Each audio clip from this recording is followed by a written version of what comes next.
Révolution digitale, épisode 8. Hey, this is John Lee Dumas of EO Fire, and you're listening to Révolution Digitale with François Lambert. Each week, François brings you global business leaders sharing the secrets of their success in French. Francophone entrepreneurs, this is for you. Prepare to ignite. Bienvenue sur Révolution Digitale, le podcast des nouveaux entrepreneurs. Get the top tips from leading global entrepreneurs in French. Chaque semaine, nous parlons avec des entrepreneurs qui ont réussi et partageons leur expérience avec vous. Join the entrepreneur revolution now and get ready to succeed. Et laissez-vous inspirer avec votre hôte, François-Paul Lambert.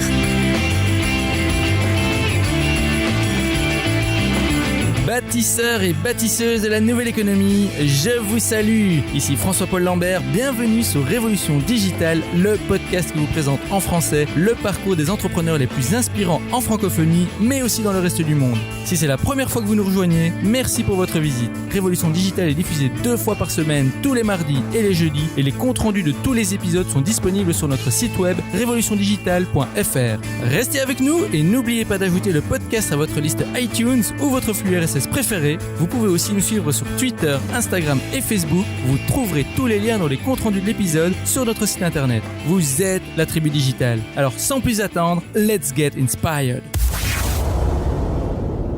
Notre invitée aujourd'hui est une entrepreneure marocaine passionnée de nouvelles technologies et de voyages. Après des études à Paris, puis plusieurs expériences de consultance au sein de multinationales, elle part faire un tour du monde à la rencontre d'entrepreneurs du digital et de l'économie collaborative et communautaire. Revenue à Casablanca, elle crée en 2013 sur ses fonds personnels New Work Lab, un laboratoire d'idées alternatifs autour de l'entrepreneuriat et du digital. Devenu le plus gros accélérateur de start-up du Maroc, celui-ci offre à la nouvelle génération d'entrepreneurs un cadre idéal pour se lancer et pour penser les modes de travail de demain. Tribu Digitale, je suis très heureux d'accueillir aujourd'hui Fatim Zahra Biaz. Fatim Zahra, bonjour. Bonjour. Êtes-vous prête à nous inspirer ? Bah écoute, je vais essayer, je ferai de mon mieux.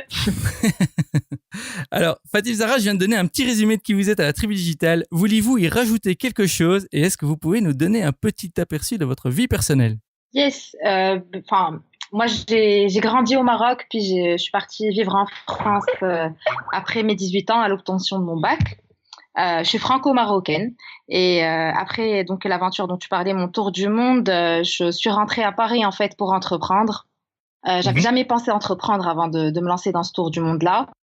Et je pense que ça m'a ouvert, ce tour du monde en fait m'a ouvert plein d'opportunités et l'envie de prendre des risques dans ma vie que je n'aurais jamais pris sinon. Alors, pouvez-vous nous en dire un peu plus sur votre projet du moment ? Comment vous générez vos revenus et pourquoi avez-vous choisi ce business model ? Alors, il y a bientôt 4 ans, un peu plus de 4 ans, j'ai lancé New Work Lab, donc qui a démarré comme un espace de coworking à Casablanca, qui était vraiment l'un des tout premiers espaces de coworking. La scène entrepreneuriale au Maroc est extrêmement jeune, nouvelle. Il y a 4-5 ans, quand je souhaitais me lancer, que j'utilisais le mot startup, coworking ou accélérateur, la plupart des gens me regardaient avec des yeux ronds et se demandaient de quoi je leur parlais, parce que c'était des concepts qui étaient extrêmement nouveaux et qui ne parlaient pas du tout aux gens. En fait, pour la plupart, entreprendre c'était quelque chose d'extrêmement lointain et de non accessible. Et donc, le but c'était vraiment de pouvoir créer à travers New Work Lab cette plateforme qui permettrait à ceux qui ont envie d'entreprendre ou qui se posent la question d'entreprendre, de pouvoir venir pour échanger, rencontrer d'autres entrepreneurs, comprendre ce que c'est que l'aventure entrepreneuriale, et puis pourquoi pas sauter le pas. Et donc, comme je disais, on a commencé par un espace de coworking avec tout un tas d'événements qu'on organisait chaque semaine, et puis depuis 1 an et demi, on a lancé un programme d'accélération pour passer justement à une autre étape et offrir des services plus poussés aujourd'hui aux entrepreneurs qu'on accompagne. Et alors, c'est quoi le coworking exactement ? Comment ça peut être utile pour les entrepreneurs ?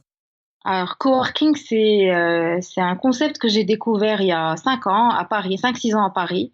C'est quelque chose qui a changé ma vie. Avant d'entreprendre, je travaillais comme consultante à Paris, donc dans de grands espaces, des open space, avec mes collègues. Mais disons que tout le monde était consultant et on était dans une ambiance extrêmement professionnelle.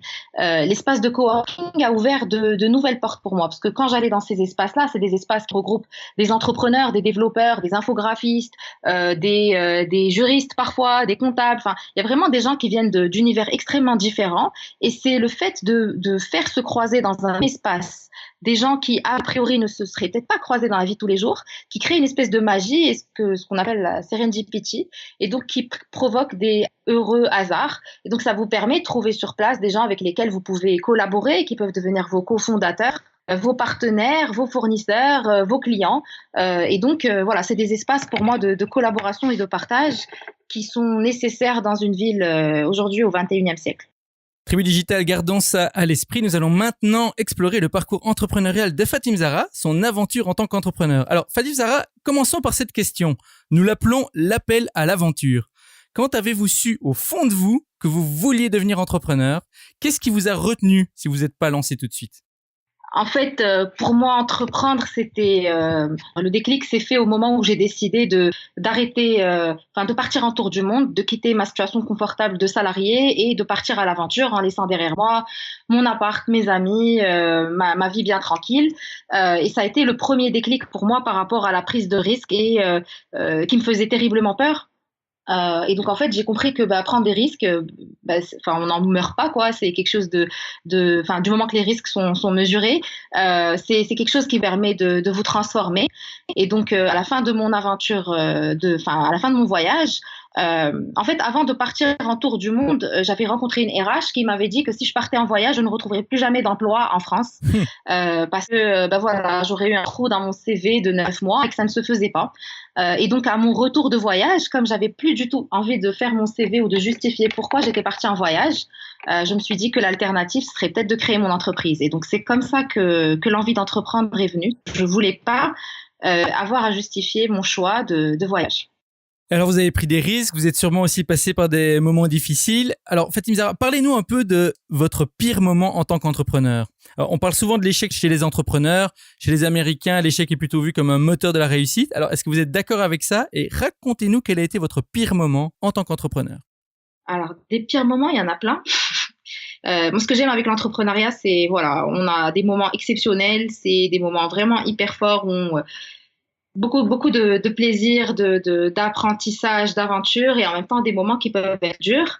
Pour moi, le pire moment, ça a été la fois où j'ai arrêté de croire dans ce que je faisais. En fait, j'avais oublié le pourquoi de ce que je faisais et donc j'arrivais plus à trouver en moi l'énergie nécessaire pour me régénérer et avancer. Ça a été un moment qui a été hyper dur. Ça a duré 3-4 mois jusqu'à ce que j'aille en formation à Harvard. Et la première chose que nous a dit un prof là-bas, ça a été garder toujours en tête le pourquoi. Pourquoi vous faites ce que vous faites. Et cette phrase a créé un déclic. Et depuis, c'est écrit, c'est quelque chose que je consulte tout le temps. À chaque fois que j'ai des doutes, je me retourne vers ce petit bout de papier-là et ça me permet d'avoir le courage d'avancer. Donc, des pires moments, il y en a plein. Des moments durs, il y en a plein. Des moments où il n'y a pas de trésorerie, l'argent ne rentre pas et qu'il faut payer les salaires à la fin du mois. L'apprentissage de comment gérer une équipe dans le cadre d'une start-up, comment créer une vraie culture d'entreprise, c'est pas quelque chose de facile. Ça paraît simple sur le papier, mais quand on le vit au quotidien, c'est beaucoup plus dur. Il n'y a pas un pire moment. C'est des successions de moments durs et le tout, c'est de pouvoir les dépasser et de garder en tête ce pour quoi on fait les choses. Tribu Digital, croyez en ce que vous faites, trouvez votre pourquoi. Merci Fatim Zahra. Alors, que s'est-il passé ensuite? Quand est-ce que les choses ont un peu basculé en votre faveur? Est-ce que vous avez eu un moment d'illumination? Et quelles sont les actions qui ont contribué à votre réussite? Écoute, en fait, quand je me suis lancée, comme je disais, sur la partie coworking space à Casa, c'était quelque chose d'extrêmement nouveau. Et j'ai reçu un accueil incroyable de la part des jeunes entrepreneurs et d'un certain nombre de grandes entreprises qui ont cru dans le projet. Et donc, j'ai envie de dire, il n'y a pas eu un moment de déclic particulier. C'est vraiment, en fait, je me rends compte que cette aventure, elle s'est construite par les gens et avec les gens. C'est la confiance que les gens m'accordaient qui ont fait que les portes s'ouvraient.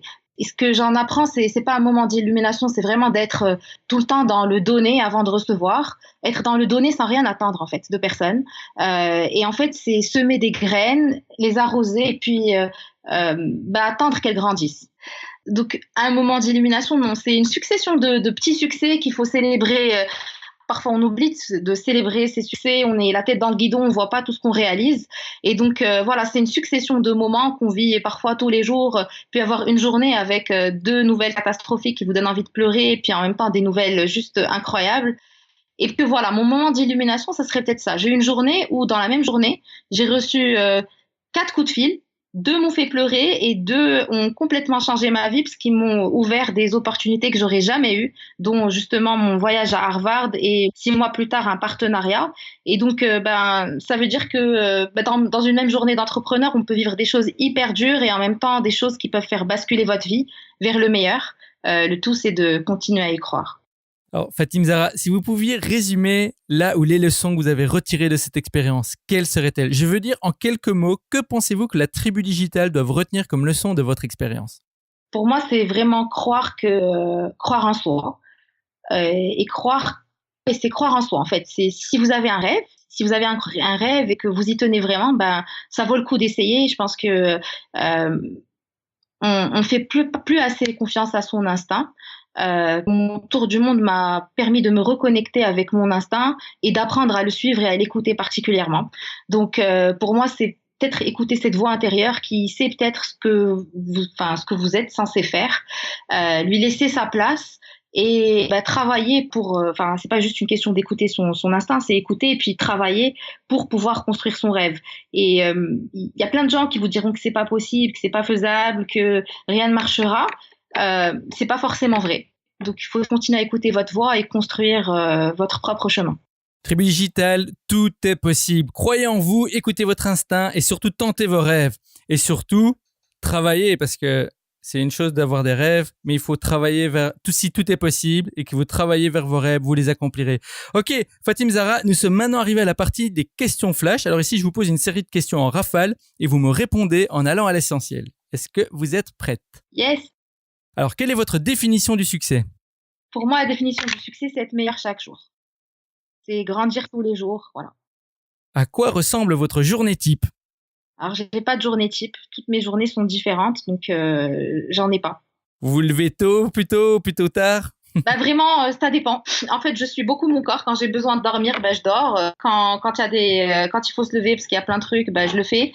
Il n'y a pas de journée type. Et en fait, je suis hyper à l'écoute de ce qu'attendent nos partenaires, nos clients, nos entrepreneurs. Donc, le programme peut changer plusieurs fois. Entre ce que je décide le matin en arrivant au travail ou ce que j'avais l'intention de faire et ce que j'en ai, il y a un énorme écart.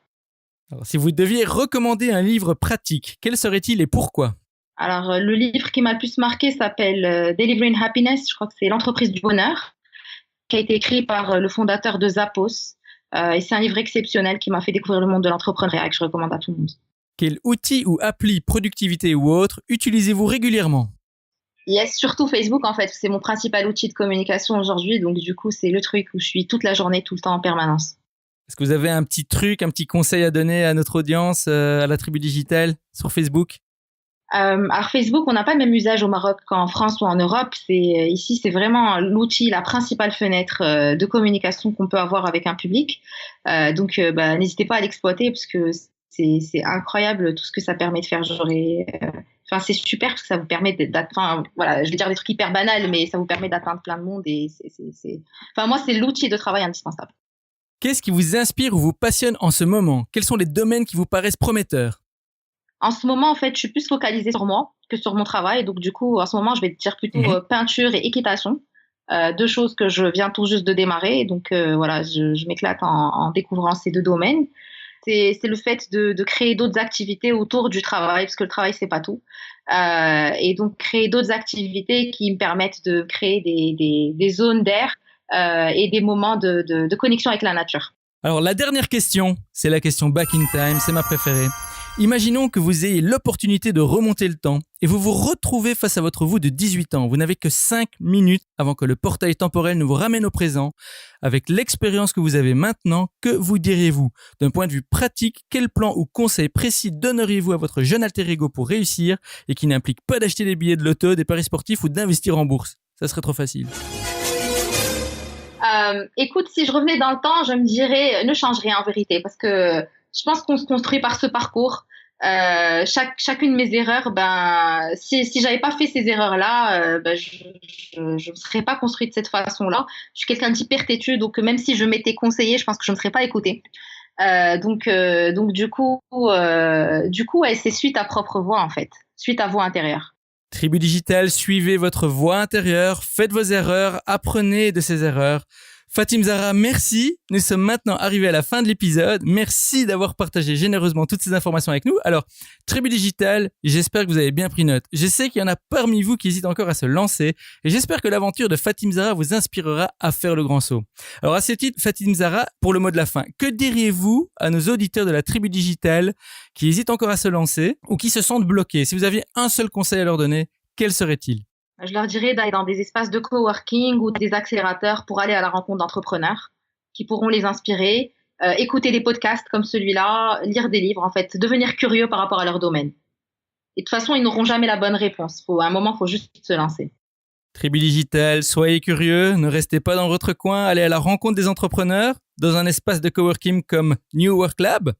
Fatim Zahra, merci vraiment. Ce fut un plaisir et un honneur de vous avoir parmi nous aujourd'hui. Alors, avant de nous quitter, dites-nous comment rester en contact avec vous sur les réseaux sociaux. Et si vous avez une annonce à faire, la Tribu Digital vous écoute.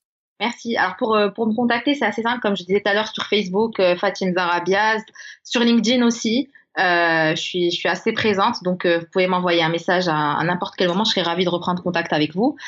Si j'avais une annonce à faire, n'hésitez pas à venir découvrir la scène entrepreneuriale marocaine. Si vous êtes digital nomade et que le Maroc vous intéresse, venez ici. Il y a pas mal de choses hyper intéressantes qui sont en train de se construire dans différentes villes. Donc, je vous invite à venir découvrir un peu notre monde ici. Tribu Digital, vous venez d'entendre Fatim Zahra Biaz partager avec vous son expérience et ses conseils. C'est à vous de jouer maintenant. Rejoignez-nous sur revolutiondigital.fr et tapez Fatim Zahra dans la barre de recherche. Vous aurez accès à sa page dédiée avec toutes les informations et les références dont nous avons parlé aujourd'hui. Et bien sûr, n'oubliez pas de visiter la page de Fatim Zahra sur Facebook et de la suivre sur ses autres réseaux sociaux. Fatim Zahra, merci encore d'avoir partagé votre aventure avec la Tribu Digital. Au revoir et je vous retrouve en backstage. Merci. À très bientôt. Hey Tribu Digital, merci de nous avoir écoutés aujourd'hui. J'espère que vous avez aimé notre entrevue avec Fatim Zahra. Venez continuer la discussion avec nous sur Twitter, Instagram, @RevoDigital et Facebook /Révolution Digitale. On vous y attend. N'oubliez pas non plus d'ajouter le podcast à votre liste iTunes ou abonnez-vous directement sur notre site web pour être notifié des prochains épisodes. Vous êtes la Tribu Digital et souvenez-vous, tout semble toujours impossible jusqu'à ce que ce soit fait. Thank you for listening to our guest stories this week. Merci et n'oubliez pas de vous inscrire à notre newsletter pour encore plus de conseils qui vous aident à réussir. We hope you're inspired and ready to move forward with your entrepreneurial dream. À bientôt pour un prochain épisode de Révolution Digitale. Stay inspired!